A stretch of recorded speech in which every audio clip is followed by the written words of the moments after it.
जय हिंद साथियों। आज आपके समझ जो प्रकरण लेके आया हूँ वो प्रकरण बहुत ही दुर्भाग्यपूर्ण है और यदि मैं कहूँ कि विभाग की मनमानी की वजह से, विभाग में जो है अंकुश न होने की वजह से ऐसी घटनाएं प्रायः हमको देखने को मिलती हैं।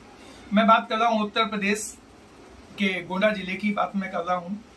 गोंडा जिले में भी पिछले 14 सितंबर को एक शिव नारायण यादव नाम 24 वर्षीय युवक को पुलिस किसी मर्डर केस की पूछताछ के लिए थाने उठा ली गई। ले जाने के बाद अब वहां क्या हुआ वो तो हम लोग सामने नहीं थे, ना बता पाएंगे उस घटना के बारे में।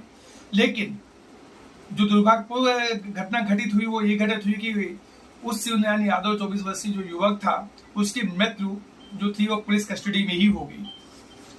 अब पुलिस कस्टडी में मृत्यु होना बहुत से क्वेश्चन खड़े कर देते हैं। पुलिस ने तो उसको अभी जांच में सब कुछ बरी कर देगी, सब कुछ दफा दफा कर देगा मामला।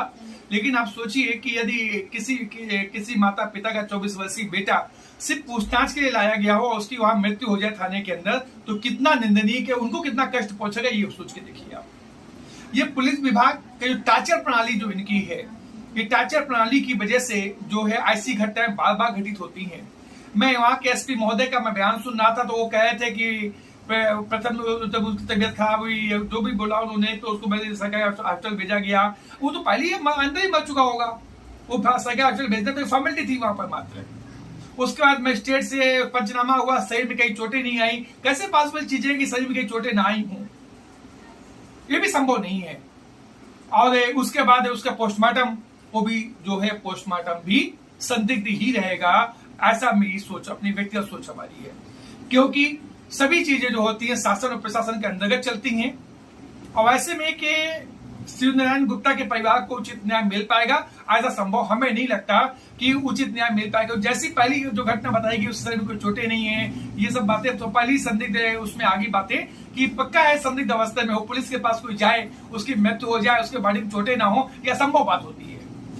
क्योंकि सभी जो भी कर्मचारी हैं, जो भी अधिकारी हैं, उनको इसी सरकार के अंतर्गत, इन्हीं लोगों के अंतर्गत काम करना है। तो ऐसे में एक निष्पक्ष जांच हो पाएगी, ऐसा सोचना बेईमानी होगी। इसलिए मानवाधिकार सुरक्षा और सुरक्षा ऑर्गेनाइजेशन ने इस पूरी घटना की जानकारी राष्ट्रीय मानवाधिकार आयोग नई दिल्ली को दी पूरी जानकारी, और उसमें मांग किया है कि इस पूरी घटना की जो जांच है वो उत्तर प्रदेश में न करवा के किसी अन्य प्रदेश की एजेंसी या कोई राष्ट्रीय एजेंसी या किसी अन्य प्रदेश के द्वारा मजिस्ट्रियल जांच कराई जाए इसकी, या उच्च स्तरीय मजिस्ट्रेट जांच कराई जाए।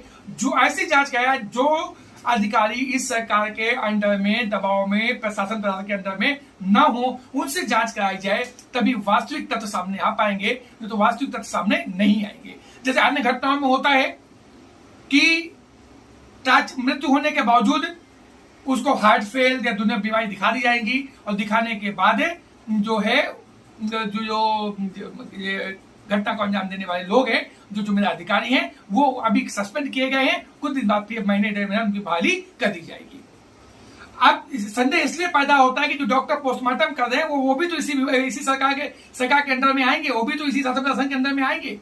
तो कैसे उम्मीद कर ली जाए कि कभी भी सरकार जो है अपने विभाग में कहीं कोई आरोप लगता है तो उस आरोप को सिद्ध होने देगी? मुझे ऐसा नहीं प्रतीत होता ऐसा होगा। इसलिए संस्था मानवाधिकार सुरक्षा और सुरक्षा ऑर्गेनाइजेशन ने राष्ट्रीय मानवाधिकार आयोग को लिख के भेजा है कि इसकी सीबीआई जांच कराई जाए या उच्च स्तरीय मजिस्ट्रियल जांच कराई जाए, मजिस्ट्रेट से जांच कराई जाए कमेटी बना करके, या फिर किसी अन्य राज्य से इसकी जांच कराई जाए, जिससे जांच प्रभावित ना हो और निष्पक्ष जो शिव नारायण गुप्ता यादव हैं उनके परिवार को न्याय मिल सके। अब एक किसी में मैं एसपी साहब का बयान सुनना था, उन्होंने बोला कि 302 के तहत एफआईआर लिख ली गई है, या 302 के तहत एफआईआर लिखी गई है तो अभी तक जो है थाना प्रभारी और एसओजी प्रभारी गिरफ्तार क्यों नहीं किया गया है? जब आम आदमी के ऊपर 302 की एफआईआर लिखी जाती है, उनको तुरंत गिरफ्तारी करने की व्यवस्था हो जाती है, तो इन अधिकारियों की गिरफ्तारी क्यों नहीं की गई इनकी अभी तक? तो जो ये पुलिस के जो शुरुआती जो कदम है, इन पर ही संदेह पैदा होता है। और मुझे नहीं लगता कि कतई यदि ये जांच लोकल एजेंसी ने किया, यहाँ पे एक लोकल एजेंसी का जांच की गई, तो मुझे नहीं लगता कि इसमें कहीं भी शिव नारायण यादव के परिवार को न्याय मिल पाएगा। मैं सभी संस्थाओं, सभी समाज सेवी संगठनों से और सभी जागरूक नागरिकों से अपील करता हूं कि आप लोग कम से कम, बहुत कुछ ना कर सकें वैसे तो मैं कहता हूं आप इसमें एक्टिव रूप से पार्टिसिपेट करें, इसका विरोध करें, खुलकर विरोध करें। और साथ में सोशल मीडिया पर आप इन चीजों को, जो गलत चीजें हो रही हैं, इनका खुलकर विरोध करके ढाल सकते हैं, चाहे ट्विटर हो, चाहे फेसबुक हो, इंस्टा हो, कोई भी हो। गलत चीजों की हमें खुलकर विरोध करना चाहिए। ये घटना आज शिवनारायण यादव के साथ घटित हुई है, ये कल घटना हमारे साथ भी घटित हो सकती है। यदि हम इससे चुपचाप बैठे रहे कि इस घटना हमारे साथ कौन सी घटित हुई है, उनके साथ हुई है, तो कल आपका दिन भी आएगा। जो आप आज नहीं बोलेंगे तो कल आपके लिए भी कोई खड़ा नहीं होगा।